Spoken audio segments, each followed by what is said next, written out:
그래서 저는 이제 미국이나 캐나다에 그 굉장히 잘 운용하는 그걸 좀 참고를 해서 주식에 먼저 반 할당하고 나머지 가지고 채권 대체 투자 이렇게 들어가요.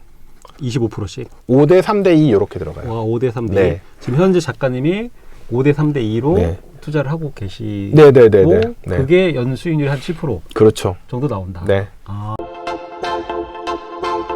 5060 개인 투자자들을 위한 이 자산 배분 절차 5단계가 있다고 하시는데 네. 그거 좀 설명 좀 부탁드리겠습니다. 일단은 첫 번째는 이제 목표 수익률을 정하는 게 좋습니다. 대부분의 분들이 목표 수익률이 없어요. 많이 나면 좋은 거지. 좋다. 네. 네, 목표 수익률을 정하지 않으면 생각보다 굉장히 큰 위험을 감당해야 될 수가 있거든요. 그래서 목표 수익률을 정하는 걸 굉장히 중요하게 생각을 하고, 목표 수익률이 막 1년에 100%는 나야 돼 이런 분들은 사실은 자산 배분할 필요가 없어요. 해서 절대 안 되고, 뭐 정말 코인을 하든지 이런 걸 해야 되거든요. 목표 수익률을 적정한 수준을 먼저 잡는데 보통 자산 배분에서 얘기하는 건 한 5에서 10% 정도 이제 많이 얘기를 드리고요. 5에서 10%? 네. 예금금리보다는 좀 높아야 되죠. 그런데 너무 높으면 이제 위험이 너무 커지기 때문에 5에서 10% 정도를 이제 러프하게 말씀을 드리고요. 그러면 50대, 60대이신 분들, 상담하신 분들은 보통 목표 수익률을 어느 정도로 가이드를 해주세요? 5에서 10%면 좀 범위가 좀 넓긴 한데. 네. 그래서 일단 목표 수익률이 높으면 위험도 커진다라는 걸 계속 말씀드려요. 예를 들어서 책에 이제 3가지 포트폴리오를 제시를 하거든요. 위험도에 맞춰가지고 성장형, 중립형, 안정형 이렇게 있어요. 성장형 같은 경우에는 기대 수익률 한 9% 정도 돼요. 그리고 9%, 7.5%, 한 6% 이런 식으로 이제 수익률이 떨어지고요. 중립형이 7.5, 네네. 안정형이 한 6%대. 6%. 네. 그 대신에 이제 위험도도 떨어지는 거죠. 네, 그런 차이가 있어서 이제 그런 거를 말씀을 드리고, 그 다음에 자산군을 선택을 해야 되는데, 자산군이라는 표현은 뭐냐면 한국 주식, 뭐 미국 주식, 국채 이런 식이에요. 두 번째 단계가 자산군 선택한다. 선정. 네. 자산군을 선정을 할 때에는 기본적으로 예를 들어서 그러니까 S&P 500이랑 미국 대형주랑 뭐 나스닥 이렇게 선정하는 건 좋지 않아요. 왜냐하면 둘이 같이 움직이니까. 네. 항상 위험을 어떻게 관리하는가 제일 중요한데 같이 빠져버리거든요. 좀 답이 안 나오는 상황이 생기니까 같이 빠지지 않을 자산을 선택하는 게 중요해서, 가장 크게는 이제 주식 자산군, 국채 자산군, 그다음 대체 투자 이렇게 가요. 그런데 주식 같은 경우에도 이제 선진국이 있고 신흥국이 있잖아요. 그러면 선진국이 좋을 때도 있고 신흥국이 좋을 때도 있어요. 그래서 이것도 반반 그냥 나눠주는 거고, 국채 같은 경우에도 미국 국채가 있고 한국 국채, 그리고 대체 투자로는 이제 금, 요렇게 정해서 갑니다. 그런 식으로 자산군을 일단 선정을 하고, 그 현금성 자산도 포함되나요? 네, 현금성 자산도 여기 들어가죠. 그럼 이제 6개 자산군이 총 6개의 네. 자산군. 네. 크게 그렇게 선정을 하고요. 그 다음에 각각 자산군을 잘 추종할 수 있는 이제 ETF 상품도 요 단계에서 선정을 해요. 예를 들어서 S&P 500에 투자를 할 건데, 그럼 우리나라에 있는 S&P 500 ETF들이 여러 가지가 있어요. 그럼 그 중에서 어떤 게 비용이 싸고 이런 것들을 체크를 해서 그 ETF를 딱 선정을 하는 거죠. 자산군의 성격을 가장 잘 트래킹할 수 있는 ETF를 선정을 하는 거예요. 그러면 자산군과 상품이 선정이 됐잖아요. 그러면 세 번째 단계는? 그러면 이제 각 자산군이 6가지가 있는데, 네. 그럼 여기에 몇 프로씩 투자할 거냐? 네. 자산 배분 비중. 네, 맞습니다. 네. 비중을 어떻게 할 거냐? 자산 배분 비중을 이제 어떻게 할 거냐를 결정을 하는데, 이게 사실은 가장 어렵고 그렇죠. 가장 쉽습니다. 그래요? 네. 어렵고 쉬운가요? 네. 왜냐하면 많은 분들이 이걸 많이 물어보시고, 제가 이제 대학원에서 공부를 할 때도 이걸 연구를 했었어요. 비중을 어떻게 하면 수학적으로 계산할까? 나이대별로 막 이게 비중이 달라지나요? 보통 그런 거 많이 나오죠. 100 빼기 나이 해가지고. 맞아요. 그렇게 나오는데. 그거는 이제 완전 틀린. 틀린. 설명하긴 쉬운데 완전 틀린 내용이에요. 왜냐하면 60대라고 칠게요. 네. 60세면 위험 자산의 40% 투자해야 되거든요. 그렇죠. 100 빼기 나이 60 하면 40%는 40이 위험 나니까 자산. 위험 자산인데 네. 그리고 30세가 있어요. 30세는 70%를 위험 자산에 하라는 게 100 빼기 나이잖아요. 그렇죠. 그런데 이 60대는 투자 경력이 한 20년 됐어요. 베테랑이에요. 네네네. 근데 이 30대는 생전 처음 해봐요.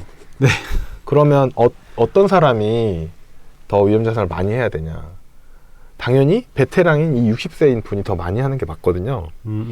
그래서 이 100 빼기 나이는 그럴싸해 보이지만 전혀 맞지 않는 이제 공식이에요.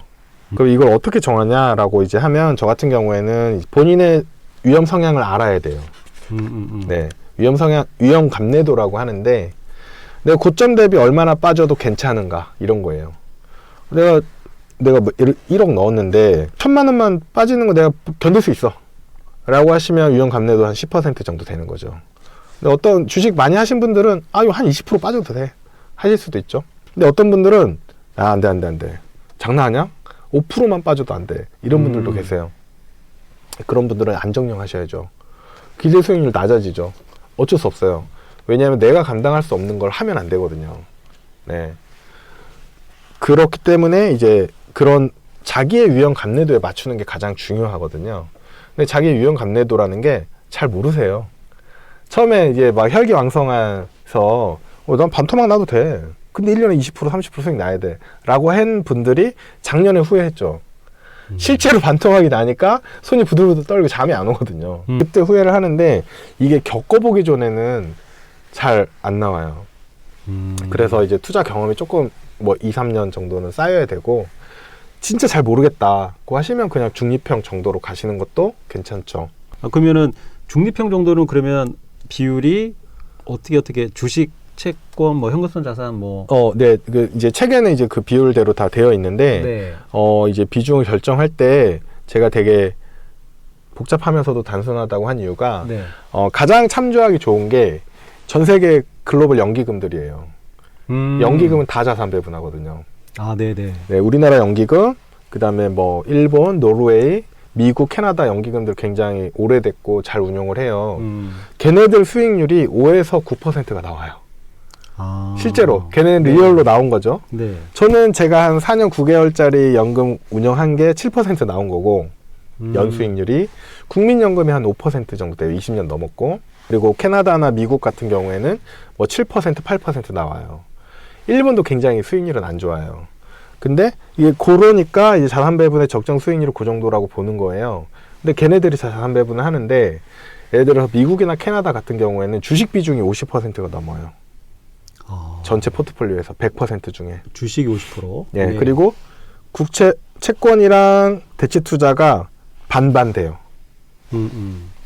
근데 우리나라 같은 경우에는 주식이 30%가 안 돼요. 채권이 훨씬 많아요. 일본도 그렇고. 네. 그래서 이제 뭐 매년 바뀌긴 해서 그게 틀리긴 한데 그럼 얘네가 잘한 거야, 얘네가 잘한 거야 판단하기 좀 애매하거든요. 다 결과가 나와봐야 아는 거고 그리고 걔네도 매년 이걸 바꿔요. 바꾸기 때문에 이게 제일 좋아라고 말할 수 있는 게 별로 없어요. 저도 뭐 논문을 한 100편 이상 봤는데 모델마다 장단점이 있어요. 이 모델마다 장단점이 있는데 어쨌거나 그런 것들은 일반인이 할 수는 없고 그래서 되게 러프하게 나누는 거죠. 그래서 저는 이제 미국이나 캐나다에 그 굉장히 잘 운영하는 그걸 좀 참고를 해서 주식에 먼저 반 할당하고 나머지 가지고 채권 대체 투자 이렇게 들어가요. 25%씩? 5대 3대 2 이렇게 들어가요. 와, 5대 3대 2. 네. 지금 현재 작가님이 5대 3대 2로 네. 투자를 하고 계시고 네네네네. 그게 연수익률이 한 7% 그렇죠. 정도 나온다. 네. 네네. 그게 이제 되게 이상한 수익률이 아니고 이제 저는 또 백테스트라는 걸 해서 검증을 해서 드렸지만 실제 연기금들 하는 걸 보면 딱 그 정도 나와요. 네. 그래서 제가 만약에 나 15% 낼 수 있다고 하면 약간 거짓말이에요. 근데 걔네보다 잘하긴 쉽지 않거든요. 그 몇천 명이 모여서 하거든요. 그래서 쉽지 않아요. 걔네보다 잘하는 건. 근데 그 정도는 나도 할 수 있고 그리고 걔네가 못하는 것들이 또 있어요. 예를 들어서 국민연금에 계신 분들이 야 이제 주식 비중을 늘리는 게 맞아. 그리고 해외 투자를 늘리는 게 맞아. 라고 의사결정해도 한 번에 할 수가 없어요. 왜냐면 1,000조가 넘잖아요. 그런데 해외 투자를 늘리기 위해서 국내 주식을 판다? 문제가 많이 생기잖아요. 네. 그리고 막 국채를 갑자기 막 판다? 이런 문제가 많이 생기잖아요. 그래서 이게 좋은 걸 알아도 한 번에 못 가요. 단계적으로 가야 되는 건데 저희 같은 개인은 의사결정 딱 했으면 내일부터 그냥 가버릴 수 있으니까 그런 실행의 차이가 있죠. 그런 것도 좀 차이가 있어서 충분히 수익률이 나오는 거죠. 네, 그렇게 비중은 이제 결정을 했습니다. 네네네. 그리고 그러면 네 번째가 이제 리밸런싱 기준을 정해야 돼요. 리밸런싱이라는 건 뭐냐면 처음에 주식하고 채권만 있다고 치면 주식 50, 채권 50을 넣었는데 처음에 500만 원씩 들어갔는데 얘가 600만 원, 얘가 500만 원이면 얘가 100만 원이 더 많잖아요. 내가 목표 비중은 5대 5였어. 근데 얘가 올라갔잖아요. 그 비중을 강제로 맞춰주는 거예요. 그럼 얘한테 50만 원 팔아서 채권을 사면 되죠. 그럼 550, 550 되잖아요. 비중을 똑같이 50대 50으로 그리고 처음에 내가 목표했던 그 목표 비중에 이걸 계속 맞추는 거예요. 이게 재밌는 게 뭐냐면 만약 주식이 반토막 났어요. 550이었는데 뭐 한 300만 원 밖에 없어요. 한 40% 날라가가지고 뭐 충분히 그럴 수 있죠. 근데 채권은 그대로 있어. 혹은 좀 올라갔거나 그러면 이때 얘를 한 200만 원 팔아서 얘를 또 사면 되거든요. 다시 맞춰요. 이게 재밌는 게 뭐냐면 얘는 가만히 있다고 칠게요. 주식이 빠지면 현금 더 사죠. 저가 매수. 주식이 오르면 주식 팔아서 이걸 사요. 고가 매도. 저가 매수와 고가 매도를 계속 반복해요. 이 리밸런싱을 통해서. 그러면 너무 자주 하다 보면 다른 일을 못 할 거 아니에요? 그쵸. 그러면 그 주기는 보통 어느 정도로? 다양한 하세요? 방법이 있는데 네. 평범하신 분들 같은 경우는 한 달에 한 번? 한 달에 한 번? 네. 두 달에 한 번 하셔도 되고. 근데 1년에 한 번 하면 안 되냐? 이건 안 돼요. 왜냐하면 간단하게 설명을 드리면 지금 2000년 1월이라고 생각을 할게요. 주가 지수가 2000이에요. 코로나 터져가지고 주가 지수가 1400으로 빠졌어요. 그리고 나서 이 1400이 3000까지 올라갔어요. 네, 연말에. 재밌는 게 처음에 이제 주식 국채 딱 2개짜리만 있는 거라고 했을 때 리밸런싱을 1년에 한 번 하는 사람이다. 2000 계속 3000 갔어. 돈 벌었어요. 근데 얼마 벌었냐? 1000만큼 벌었잖아요. 한 50% 벌었겠죠. 근데 2000에서 했는데 리밸런싱을 한 달에 한 번 했어. 그럼 1400에 산 것도 있을 거잖아요. 그렇죠. 싸게 산 게 있잖아요. 네네. 더 많이 오른 거죠. 그래서 너무 자주 하는 건 사실 현실적으로 불가능하고 매매 비용도 들어가기 때문에 그렇죠. 매매 비용. 네, 무난한 수준이 뭐 한 달에 한 번 정도는 나쁘지 않고. 작가님은 지금 어느 정도 주기? 저는 보통 한 달에 한 번 하고요. 한 달에 한 번? 네, 그리고 뉴스에서 뭐가 난리 날 때 뭐가 폭락했다거나 이벤트가 생겼을 네, 때 뭐가 폭등했다고 하면 그때 한 번 해요. 예를 들어서 최근에 이제 전쟁 터지면서 네. 원유가 엄청 급등했다 혹은 금이 급등했다 이런 뉴스가 나오잖아요. 뭐 그때 한 번 해요. 왜냐면 비정상적으로 튀는 이벤트일 수 있거든요. 그러면 이제 포트 안에서 비율이 확 틀어질 수가 있잖아요. 리밸런싱할 시점일 수가 있어서 그 정도 하고 뉴스도 없고 아무것도 없으면 저도 깜빡할 때는 2달에 한 번 하기도 해요. 네. 네, 그렇게 큰 영향을 주지 않는 게 이미 분산을 잘 해놨잖아요.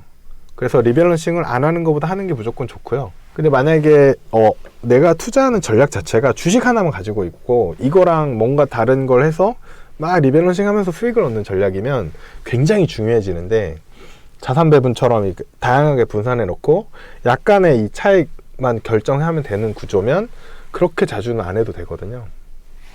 그래서 일반인이 하기 좋아요. 그러게요. 바쁘고 내가 막 금융시장을 맨날 쳐다보고 있지 않고 뭐 이런 분들 기계적으로 이렇게 하시는 분들한테는 그게 훨씬 중요하죠. 근데 저처럼 뭐 직장 다니고 뭔가 계속 들여다보고 공부하고 이런 게 조금 귀찮아하는 사람들한테는 최적인 것 같아요. 네네네. 그래서 제일 좋은 걸 가르쳐 주는 게 아니라 실천할 수 있는 거. 네, 실천할 수 있는 거. 네. 실행에 옮길 수 있는 그 방법인 것 같다는 생각이 듭니다. 마지막 5번째가 실제 투자를 실행하는 거죠. 이제 계획을 다 플래닝을 해놨으니 이제 실제로 투자를 하는 단계. 네. 알겠습니다. 근데 이때 5단계에서 이제 결정해야 되는 게 이때 세금 같은 걸 고민하는 거죠. 똑같은 전략을 구사를 하는데 일반 계좌랑 연금 계좌랑 다르거든요. 그렇죠. 네. 요게 또 핵심이잖아요. 네. 일반 계좌에서 할 때랑 연금 계좌에서 할 때의 이 세금 이연 효과도 있고 뭐 절세 효과, 뭐 이런 거 여러 가지에 대해서. 네. 자, 그럼 지금부터 이 절세 3총사, 연금저축, IRP, IS에 대해서 구체적으로 좀 알아보도록 하겠습니다.